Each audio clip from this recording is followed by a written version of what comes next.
ইচ্ছা করে কেউ যদি 3টা জুমার নামাজ না পড়ে, মহান আল্লাহ এত নারাজ হয়, রাগ হইয়া মুনাফিকের লিস্টে নাম উঠাইয়া দেয়। যদি কেউ মুনাফিক হয়ে গেল তাইলে তার আর দোজখ থেকে বাইর হওয়ার কোনো লাইন নেই। কারণ ইন্নাল মুনাফিকিনা ফিদ দারকিল আসফালি মিনান নার, মুনাফিকরা দোজখের সবচেয়ে নিচে থাকবে, বাইর হওয়ার কোনো সম্ভাবনা নাই।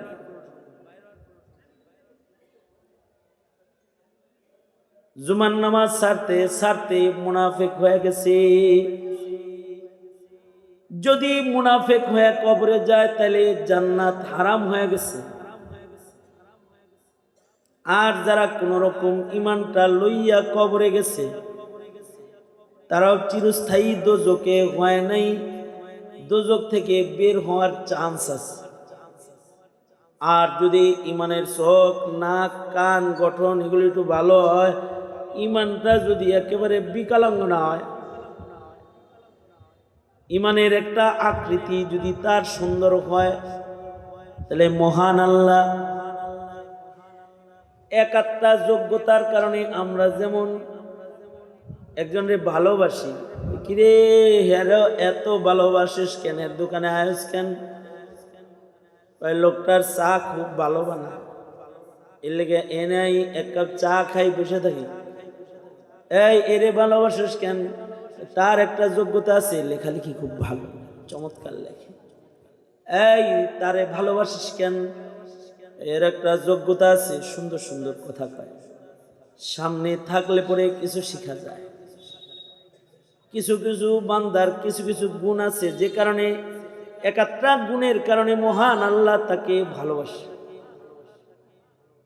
যারে একটা গুণের কারণে ভালোবাসে তাকে আল্লাহ তাআলা এই গুণের কারণেই তাকে আল্লাহ তাআলা মাফ করে দিবে। কিছু কিছু বান্দা আছে, কয়েকটা হাদিস শুনেন। এক হাদিসে আছে আল্লাহ তাআলা ময়দানে মাহশারে গুনাহগারকে ডাকবে, যার নেকি কম কিন্তু গুনাহ বেশি, তারা ডাকবে, আয় এদিকে কাছে যাবে। বান্দা আল্লাহর কাছে গেলে আল্লাহ তাআলা বান্দার মাথার উপরে কুদরতি হাত রাখবে, রাইখা আল্লাহ তাআলা বান্দার কানে মুখ লাগায় জিজ্ঞেস করবে, আস্তে করে, কিরে ইমানদার তো ভালোই ছিলি, তো এত গুনাহ করছস কেন, আমল নামায় এত গুনাহ তোর কেন? বান্দা বলবে, আয় আল্লাহ ভুল হয়ে গেছে, মাফ চাই। আল্লাহ বলবে, ঠিক আছে তোর উপরে একটা দয়া করলাম, আমার একটা নাম সত্তার, আমার এই সত্তার নাম দিয়া আজকে বিচার দিবসে তোর গুনাহগুলা আমি ঢাইকা দিলাম,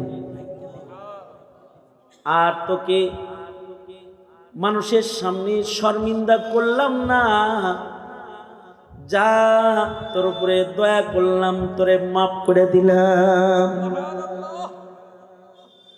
এটা একটা বিশেষ দয়া, কারোর উপরে আল্লাহ এরকম করবে। নবীজি বলছেন, খোদা জানে কে এমন দয়া পেয়ে গুনাহগার হওয়ার পরেও কোনো গুণের কারণে এমন দয়া পেয়ে জান্নাতে চলে যাবে। আবার কিছু বান্দা আছে, এদেরকে আল্লাহ তাআলা দোজখে যাওয়ার জন্য নির্দেশ করবে, যা সারা জনম আকাম কুকাম করছিস, না ইবাদত করেছিস, না তিলাওয়াত করেছিস, না জিকির করেছিস, না ওয়াজ শুনেছিস, না নেক কাম করেছিস, খালি গুনাহ আর গুনাহ তোর, যা চলে যা দোজখে যা, পাঠাই দিব দোজখে।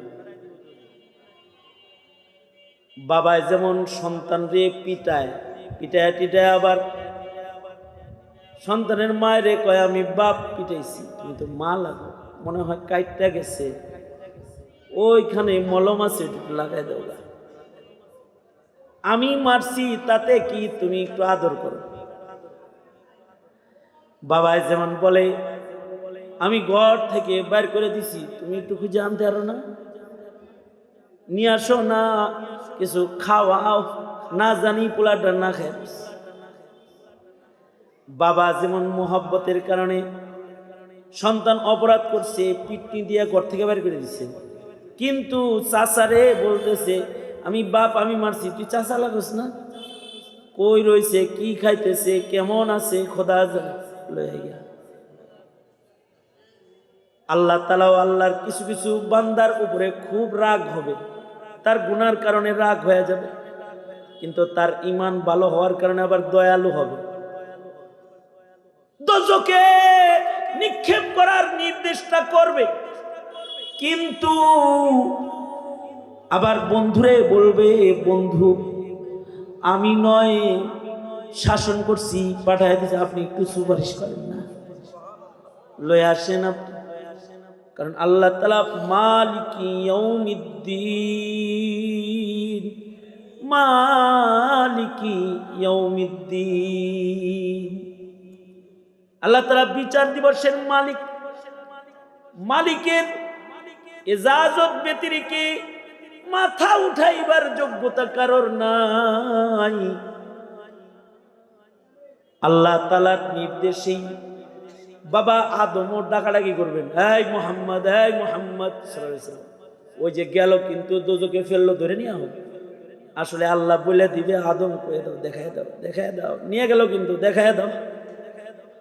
হাদিসে আছে আল্লাহর রাসূল বাচ্চাওয়ালা মুরগির মতো উড়াল দিয়ে পাশে এসে দাঁড়ায় আর বলবে আমার উম্মতটারে কই নাও। ফেরেশতারা বলবে নেকি বদি ওজন করছি, নেকির পালা হালকা, গুনার পালা ভারী, তাই দোজখে লইয়া যাই। রাসূল আরবি বলবেন ফেরেশতারা মনে কিছু নিও না, আমার চোখের সামনে আবার একটু ওজন করো, আমার সামনে আবার ওজন করো, আবার মিজানের পালার কাছে আনবে, ওজন তুলবে।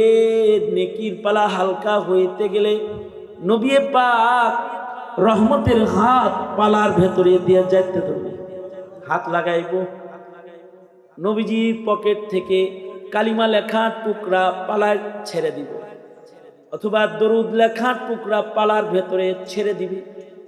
ছিল দোজখী নবীর শাফাতে জান্নাতে যাবে, ছিল ঘরের বাইরে মার দয়া ঘরে আইছে, ছিল দোজখে আল্লাহর রাগ হইছে, কিন্তু বন্ধুরে বলছে বন্ধু তোমার সুন্নত তো কিছু কিছু দেখা যায়, একটু শাফাত করো। আল্লাহর রাসূল শাফাত করবে, কাউকে দোজখে পাঠায় দিবে, কিন্তু বলি মাদ্রাসার মুহতামিম সাহেব বলবে এই তোর কাছে না চাঁদা দিছে, ওই গেল তো ধইরা আমার নবীর দ্বীন হিফাজতের চেষ্টা করছে। ইয়াশফাউ ইয়াউমাল কিয়ামাতি আল উলামা, আলেমরাও হাসরে শাফাত করবে। রাগ হয়ে দোজখে পাঠায় দিবে, কিন্তু মোল্লা লাগায় দিবে, হাফেজ লাগায় দিবে, ধরে লয় তোর না লজিং রাখছিল, ধরে লয়। তো এই যে মাদ্রাসায় থাকতি বিল্ডিংটা সে করে দিছিল, লয়। কিছু কিছু বান্দার প্রতি শাফাতের মায়া দয়া আল্লাহ ঢাইলা দিবে। যদি এতটুকুন কামও জীবনে কেউ কইরা যায়, আর যদি কবুল হয়ে যায়, তো এমন গুনাহগারের পরেও আল্লাহর মায়া লাগা যাবে, আল্লাহ তাআলা তাকেও বাহানায় বাহানায় শাফাত দিয়ে দোজখ থেকে বাঁচায় দিবে। এ কারণেই উম্মুল মুমিনিন আয়েশা সিদ্দিকা বলেছেন, আল্লাহর নবী হাসরের মাঠে এত মানুষের ভিড়ে আপনারে কই খুঁজে বের করবো আমি? আল্লাহর রাসূল বলেন, আয়েশা পাইবা যেই পথ দিয়ে আমার উম্মত গুলা জান্নাতে যাবে, পুলসরাতে যেন বিপদে পড়ে দোজখে বের না যায়, আমি কখনো পুলসরাতের গেটে দাঁড়ায় থাকবো।